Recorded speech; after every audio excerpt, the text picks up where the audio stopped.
Hi ನಮಸ್ಕಾರ ರೈತ ಬಾಂಧವರಿಗೆ. ಸೊ ಬೈಕ್ ಸ್ಪ್ರೇಯರ್ ರೆಡಿಯಾಗಿದೆ ನೋಡ್ಬೋದು. ಸುಮಾರು ಒಂದು 18 ಫೀಟ್ ಉದ್ದ ಬರುತ್ತೆ ಸ್ಪ್ರೇಯರ್. ಅದು 250 ಲೀಟರ್ ಟ್ಯಾಂಕ್ ಇರುತ್ತೆ.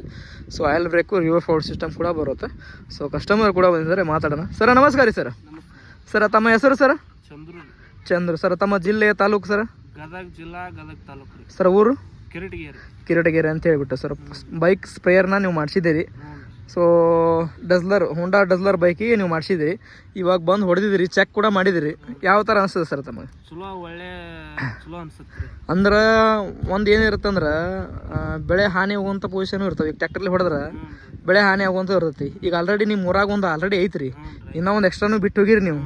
ಈಗ ನಿಮ್ಮ ಹೊಲದಾಗ ನಿಮ್ಮ ಊರಾಗ ಹೊಡೆದಾಣ ಅಂತಾರಲ್ರಿ, ಅದು ಯಾವ ಥರ ಪರ್ಫಾರ್ಮೆನ್ಸ್ ಆಗಿದೆ ಸರ್ ಈಗ ಸದ್ಯ? ಚಲೋ ಐತಿ. ಹಾಂ ಸರ್. ಆಗಲ್ಲಲ್ರಿ ಗಾಡಿ, ಬೆಳೆ ಲಾಸ್ ಆಗಲ್ಲ. ಸೊ ಆರಾಮಾಗಿ ದಿನ ಎಷ್ಟು ಎಕರೆ ಹೊಡಿತಾರೆ ಸರ್ ಅವರು? ದಿನ ಒಂದು 20 ಎಕರೆ ಹೊಡಿಬೋದು. 20 ಎಕರೆ ಆರಾಮಾಗಿ ಹೊಡಿಬೋದು. 20 ಎಕರೆ ಹೊಡಿಬೋದು. ಈಗ ಇದನ್ನ ಕಲ್ತ್ರಿ ನೀವು, ಸುಮಾರು ಒಂದು 10-15 ನಿಮಿಷ ತೊಗೊಂಡು ನೀವು ಕಲಿತ್ರಿ.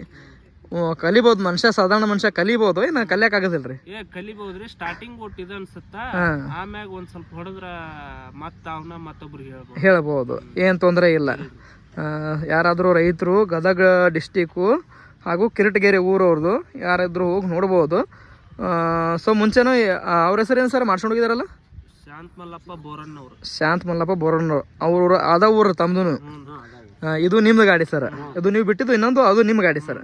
ಸೊ ಮುಂಚೆನೇ ಅವರು ಕೂಡ ಬಿಟ್ಟಿದ್ದಾರೆ. ಸೊ ಡಸ್ಲರ್ ಗಾಡಿಗೆ ಅವ್ರು ಮಾಡಿಸಿದ್ದಾರೆ. ಯಾರಾದರೂ ಲೋಕಲ್ ಕಸ್ಟಮರ್ ಇದ್ದರೆ ನೀವು ಕೂಡ ಹೋಗಿ ನೋಡ್ಕೋಬೋದು. ಸುಮಾರು ಒಂದು 10 ನೋಸಲ್ ಬರ್ತವೆ, ಹಾಗೂ ಸ್ಪ್ರಿಂಗ್ ಸಿಸ್ಟಮ್ ಕೂಡ ಬರುತ್ತೆ. ಏನಾದರೂ ಗಿಡಕ್ಕೆ ತಾಗಿದ್ರೆ ಸೊ ಈ ಥರ ರಿವರ್ಸ್ ಕೂಡ ಹೋಗುತ್ತೆ. ಸೊ 250 ಲೀಟರ್ದ ಸಹ್ಯಾದ್ರಿ ಟ್ಯಾಂಕ್ ಬರುತ್ತೆ. ಸೊ ಒರಿಜಿನಲ್ ಕ್ವಾಲಿಟಿ ಇದೆ. ಸ್ಪ್ರೇಯರಿಗಾಗಿ ಯೂಸ್ ಮಾಡುವಂಥ ಟ್ಯಾಂಕ್ಸ್ ಇದು. ಸೊ ಹೆವಿ ಸ್ಪ್ರೆಷರ್ ಒಂದಿಗೆ ಬರುತ್ತೆ, ನೋಡ್ಬೋದು. ಸ್ಪ್ರೇ ಕೂಡ ಮಾಡಿ ತೋರಿಸ್ತೀವಿ. ಸ್ಟಾರ್ಟ್ ಮಾಡಿ.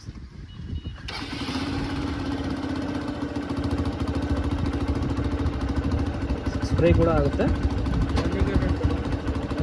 ಹಾಕ್ರಿ, ಇದು ಮುಂದೆ ಮಾಡಿರಿ. ಆ ಗಿಡಕ್ಕೆ ಟಚ್ ಮಾಡಿ ತೋರಿಸ್ರಿ. ಅಂದ್ರೆ ಹಾಂ, ಒಂದು ರೆಕ್ಕಿ ಟಚ್ ನೋಡ್ಬೋದು. ಸ್ಪ್ರೇ ಕೂಡ ಆಗ್ತದೆ.